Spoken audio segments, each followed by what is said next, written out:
اور اتنا زیادہ ثواب حاصل کرنے کے لیے حضور اکرم صلی اللہ تعالیٰ علیہ وسلم کے طریقے پر اس طرح سے عبادت بھی کرے۔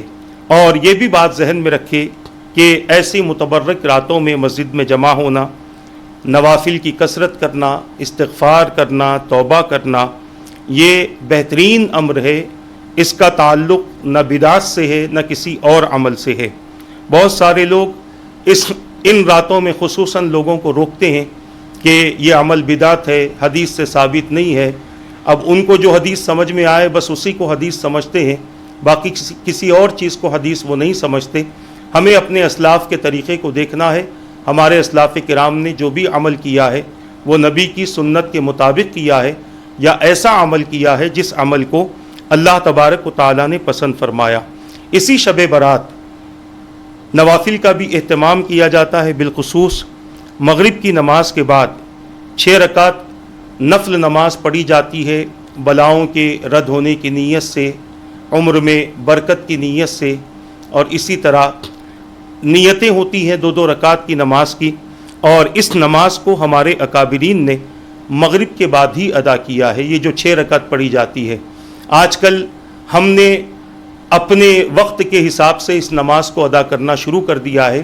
اس بات کو ذہن میں رکھیں کہ اکابرین کا جو عمل تسلسل کے ساتھ جس وقت میں ثابت ہے اس وقت میں برکت ہوتی ہے۔ کوشش کریں کہ اسی وقت میں یہ نماز ادا کی جائے۔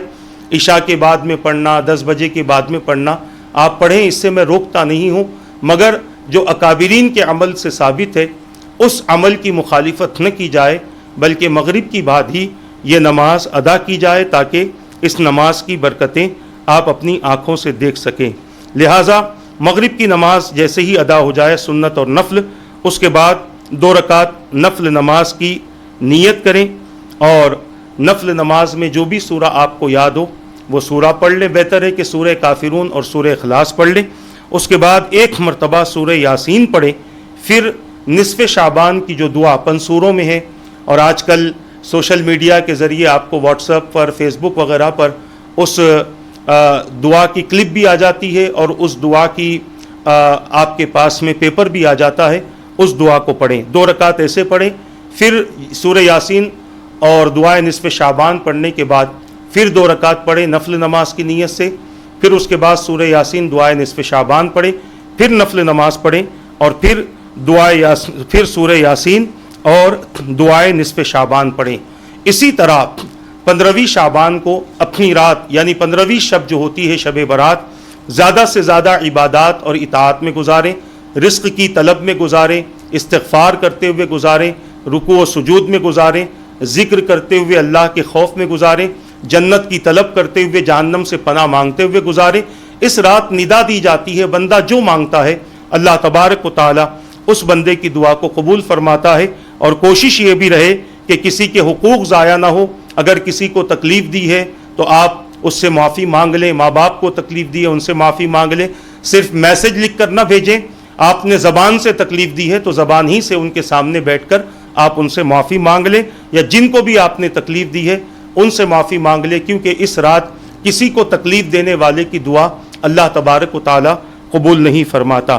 جب یہ رات گزر جائے تو 15ویں دن کا روزہ رکھنے کی بھی بڑی فضیلت اللہ کے رسول صلی اللہ تعالیٰ علیہ وسلم نے بیان فرمائی ہے، اور خصوصاً حضور اکرم صلی اللہ علیہ وسلم کا یہ عمل رہا۔ امام نسائی نے اپنی کتاب میں حضرت اسامہ ابن زید رضی اللہ تعالیٰ عنہ سے روایت کیا ہے، اور یہ روایت کنز العمال میں بھی موجود ہے۔ حضرت اسامہ ابن زید رضی اللہ تعالیٰ عنہ فرماتے ہیں، میں نے حضور اکرم صلی اللہ علیہ وسلم سے عرض کیا، یا رسول اللہ صلی اللہ علیہ وسلم، آپ شعبان کے مہینے میں جتنے روزے رکھتے ہیں اتنے روزے کسی اور مہینے میں نہیں رکھتے دیکھا۔ آپ نے فرمایا، یہ رجب اور رمضان کے درمیان کا وہ مہینہ ہے جس سے لوگ غفلت کرتے ہیں۔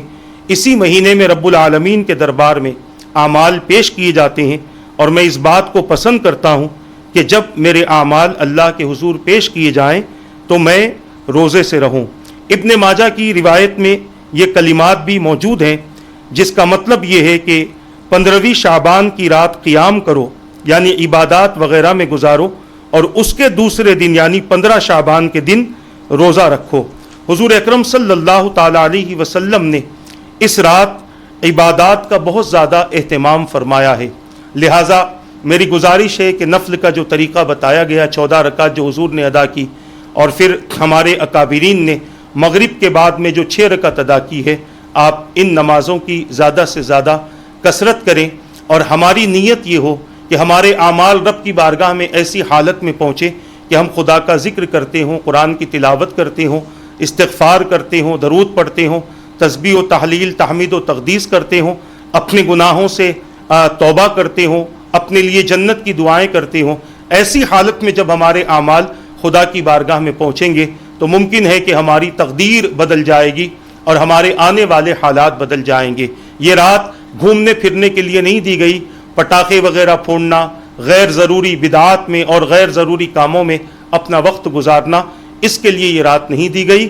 میں سب سے گزارش کرتا ہوں کہ اس رات کا خوب اہتمام کریں اور اپنے لیے اس جاگنے کی رات کو مقدر کے جگانے کی رات بنا لیں۔ اللہ تبارک و تعالی مجھے اور آپ کو صحیح عمل کی توفیق عطا فرمائے۔ السلام علیکم ورحمۃ اللہ وبرکاتہ۔